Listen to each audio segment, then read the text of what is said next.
Payız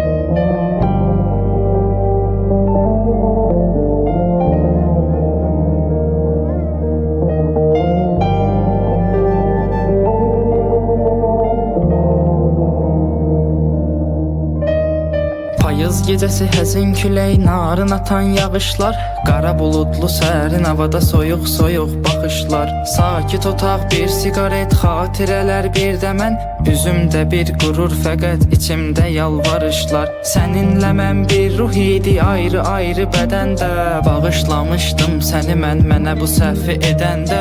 Sən əslində elə də qəbahətli bir şey etmədin, mənə bir həyat dərsi oldu tərk eləyib gedəndə. Qara gözündən işarətdir həyatımda qaranlıq, zaman keçir çıxıb gedir vəfasızdır cavanlıq. Mən gələcək günlərimin hamını fəda edərdim, bircə dəfə gözüm gözünü görsəydi bir anlıq. Şeh düşəndə səhərə yaxın gül üstündə jalələr, al yanaqların misalı düzənlikdə lalələr. Göyə baxaraq dərdlərimi buludlarla bölüşürəm, buludların göz yaşının səbəbidir ah nalələr. Sən gedəni üzümdə qəm, gözümsə intizarlı, saçıma ağ düşər görünər uca dağın üstü qarlı.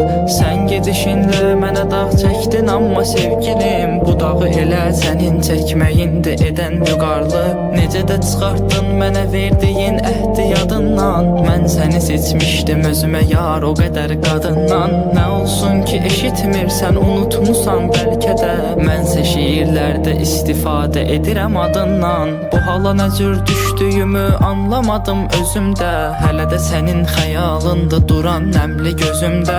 Hər şiirdə gizlədirəm adını sözlər içində, özünü taparsan axtarsan əgər məna sözümdə.